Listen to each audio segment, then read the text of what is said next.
Ewo nsuo bi wo ho e friend ampeni e ho na ye hwe da ne asante ye no mo hwe da enti na ye frɛ Bibiani ha pa mani eti ye no na frɛ nzima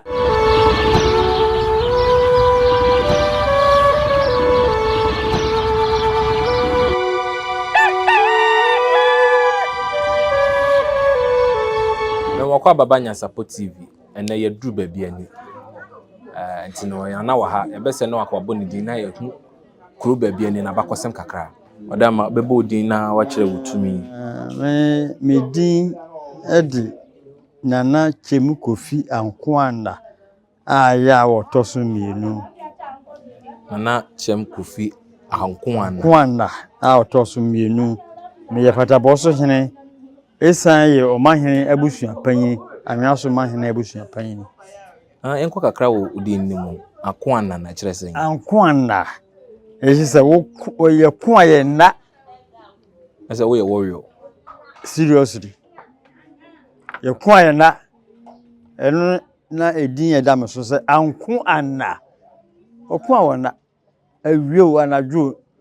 ogutakun no mu a odama mebusa kakra se twaka be na da wo ne Asante ntem Bibiani ni Asante ntem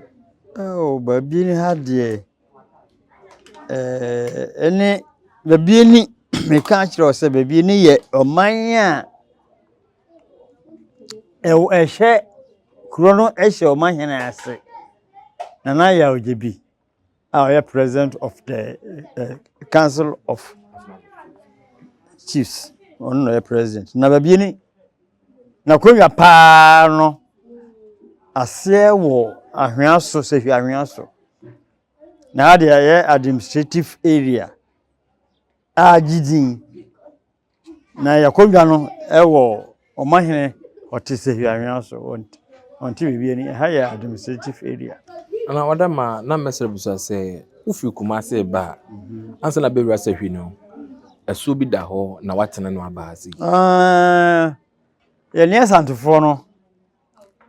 ye hye wo camp o track for ufi Kumase ba o track for camp kakra bi ye wo nsuo bi wo ho e friend ampeni ye ho na ye hye da ne Asante ye no mo hye da odarma uba Bibiani krom ha na akoye Asantefo ne sehwefo adama nsem kakra bi wo ma ebetimi amaya tifo hu Bibiani de esan mines no ena nye Bibiani first no na ye frɛ no kuro no ye frɛ no zima esan senzumafo ene betra krom ebedi eli omudi kan wa ha ana wo ye say first pore odudu ena nam frɛ se enkronkron na ena na wo ye entinsimafo no ene di kan wa ha ensimafo na wo ye blacksmith goldsmith ena entina ye frɛ Bibiani ha pa mani eti ye no na frɛ nzima ne old town ko ha nzimafo ena egu ho ana odarma na se kuro no chichire no nzimafo na dika chichire kuro na na kuro ye ba ya chichim bebre na minim se nzimafo ena didi kan chichi kuro yi first pokra na sayifo no ye men ha yenye sa asesuni esuna nzimafo no na omagidin wa hapa especially old town na sisi ho ya na nsen na kasafoforo abefrom wo old town first na ye nzima me na mko Bibiani ye nzima ye konzima na fa esan se mines no ba ye ne nkrobata enunum de ba ye ye benya Bibiani is first Bibiani pa your friend say Bibiani ha oba na so kwa wo say eden oka hwan kwa ebetumi akon oka no ha nti Bibiani ha twen na etra betra ha no fa so ba so nti Bibiani ha himfa na woko Bibiani ha. Edi ha no aye framan. Omo ne dɔɔso me kai say New Town no. Yo Old Town and New Town. Old Town dey betumi aka say nzimafo ne di kan o nti na yesi o me chichire. Na New Town no maso no beyin no after 1927 no aye nya estate. Any compound, old compound, new compound no. Me catch you say Bibiani ni no wa. Settlers. Old Town there omo ho. Na mo zongo. Zongo no omo wo omo hene srachi. Ono wo ho. Inti say ye ka Bibiani a. Bibiani ha. Bibiani ha. So o do ka ba say ti say a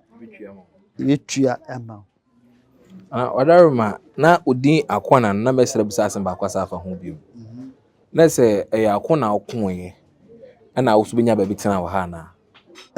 Ekono ye ni nsimafo enya ntokwa.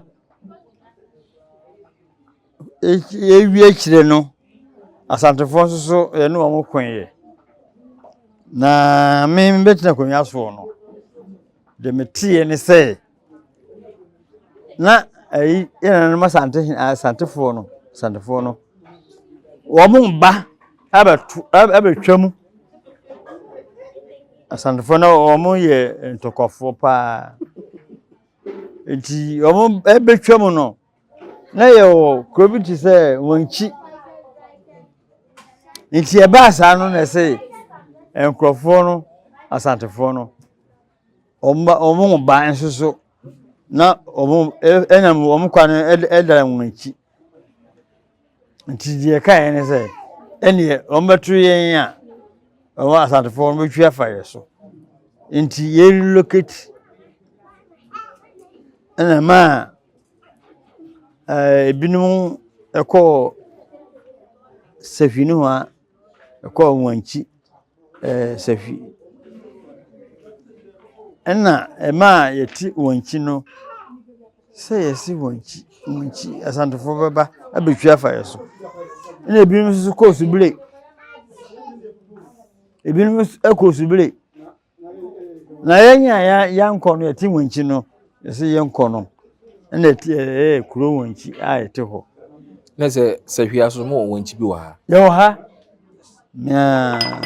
yenya ye kuro Yate wa amani mu kakra yate patabo so yate anwea so yate wanchi ati nkrunko bebe eyede na mutimi discover mutimi nya sansase nyina sansa no amiensa ya wobobodin no wanchi subile na anwea so no panini pa ekwatra ba bia ye settle ye no ye tra wanchi na mwana ye ko anwea so first person na yo ikrowi subili so what is din subili ehona amanyina nisi amanyina say dua bi ho say tembia afi bia na o ma hin ye nim se kunya so ehona okudware wo pasi wo eji efiri wanchi no na ekọ efiri subire no na ekọ wanchi na ho na asantefo so omoto ahye meto ahye so ma yi dwane ye na liwi apedio abi okọ no kwa omo no efesio traka be na wo makunwa no ene wo mahene ntem yo na wo busa asam yen pelaboso no edi o mahina konwa ni bi minsusu na me ye Abusuapanin ema o mahina konwa no ninti twaka pa ya da ya ndam de ye nyina ye ba ko na tembia mera bi me bu mu be se ye ko hwe a ye nkyenam o mahina konwa no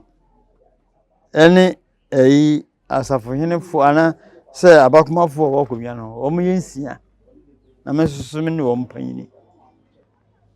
Wow. Na say if you bubu ane ye insia.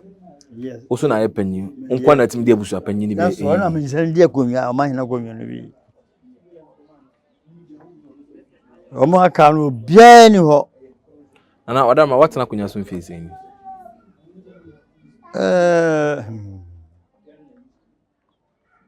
Media konwa 1984